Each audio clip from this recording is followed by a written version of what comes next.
What's up, guys? Welcome back to White Sox Daily. I'm Aaron Feely once again. A much bigger week of White Sox news that we got to jump right on into here. You can kind of see it there off to the side. But the White Sox, you know what?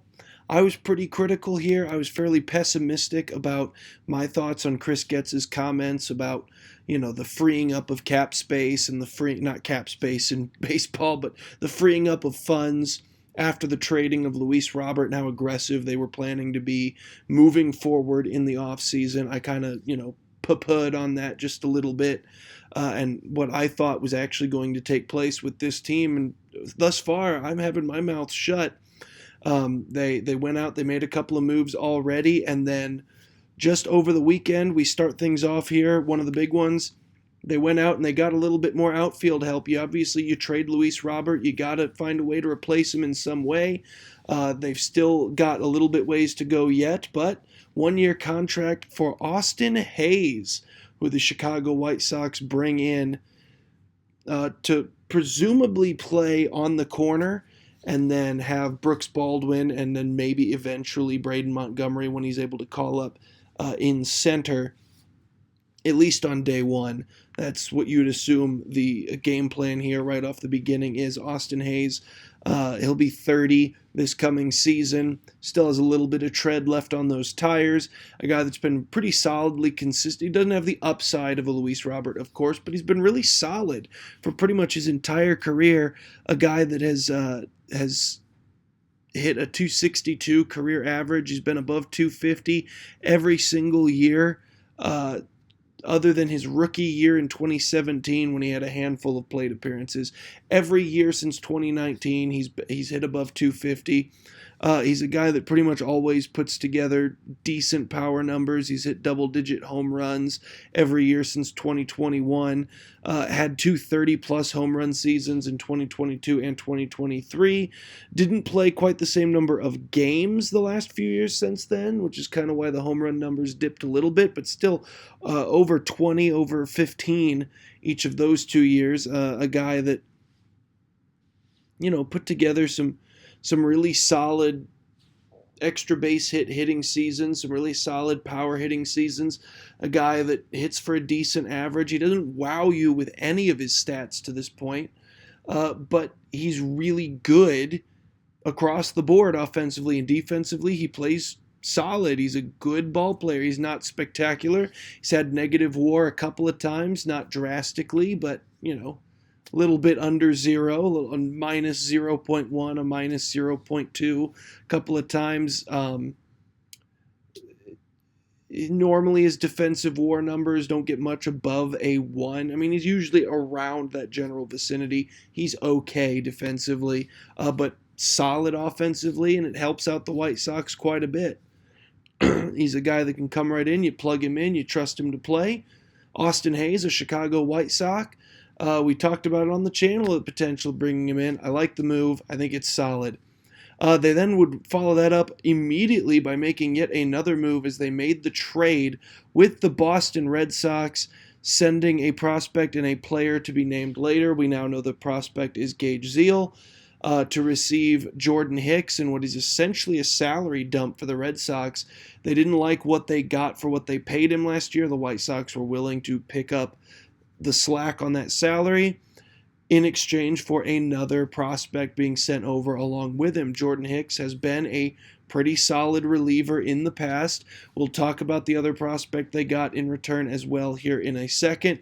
You can already see the name kind of previewed there on the side, but Hicks, a guy, he's at his best when he is able to come in high leverage scenarios late in ball games and just fire fastballs. He's a guy that has been, breaking the triple digits a number of times. He's just got phenomenal speed behind that fastball. It's been overwhelming when he's on. When he is able to pick his spots correctly and just throw by you, it is overwhelming speed behind that fastball. It's ridiculous. Obviously had a bit of a rough year last season with Boston, with the Giants down in San Francisco. ERA really skyrocketed there, but basically in every season prior to that for the last 5 years, he has been one of the better relief pitchers in all of baseball. He was the primary closer for the Cardinals back in 2019, so he has experience there. He's been doing, I should say, some intermediate, some save situations, some closing scenarios here and there, but hasn't been the primary closer in some time. But he's been a really good seventh, eighth inning type of relief pitcher deep into tight ball games. Obviously, a majority of my memories of him in previous years was with the St. Louis Cardinals, but then he's been bouncing around a little bit the last few years. Was with Toronto there for a spell, with San Francisco for a year and a half, with Boston now, who sends him down to us for half a year after the midseason trade in the middle of the 2025 season. Certainly will help the back end of the Chicago White Sox bullpen that desperately needs it. And Chris Getz said as much. They are at their best if Jordan Hicks can get back to what he was prior to 2025 and really gives you some solid relief innings down the stretch, and especially if the White Sox are in more close games this year and are in need of someone to kind of carry a bit of that load. They did also, though, get another prospect in that trade. We just mentioned that a moment ago. They bring in David Sandlin, from the Boston Red Sox farm system, right-handed starting pitcher. Now the White Sox will add him to their growing array of starting pitchers down in triple A. They've already got a number of top-end prospects down there that a lot of White Sox fans are looking forward to getting to see in the near future. We bring up their names a lot. Obviously, Noah Schultz is a big one. They've just got a variety now of options as far as what they're going to do in the future for their starting pitching situation, which is very good because, again, we're still not entirely sure how the starting rotation is going to shape up this year. But you know what? That's sometimes just the cost of doing business when you're in the midst of a rebuild like the White Sox are. It's probably just going to end up ultimately being some cheap one-year rental free agent signings at this point. You'd have to imagine it's probably not going to be any of the big names, but I continue to say stuff like that this offseason, and you know what? I've been pleasantly surprised a number of times. You look into Sandlin's past here, the ERA doesn't necessarily jump out at you down in what he's been doing in the minor leagues to this point, but he's a guy with a great deal of control right now, a guy with some really solid tools as well, a guy that a lot of scouts say has a ton of upside that should continue to develop in the White Sox system and probably isn't too far away now from being a potential call-up option, as he will be 25 now going into this coming season.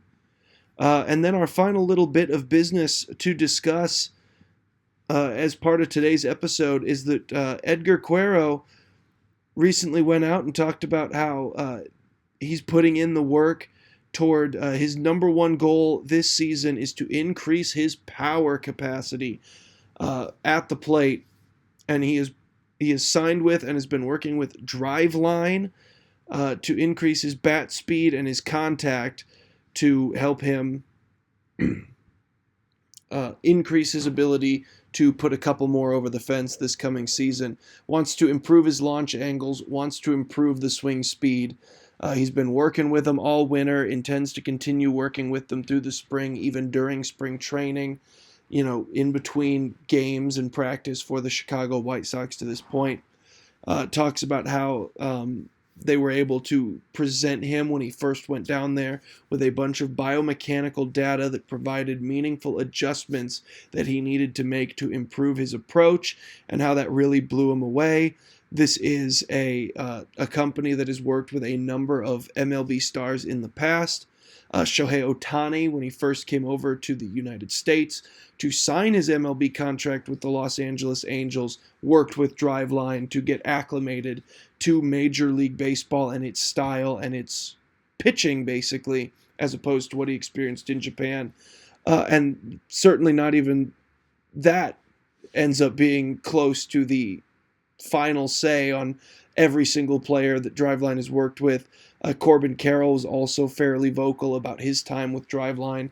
So if Edgar can pick up some of the same stuff that those guys ended up getting, if he can put in the work, get the details down that they're trying to work with him at, and improve his power this coming season, could do wonders for his career going forward. Still a very young catcher, great defensively. We all saw that last year.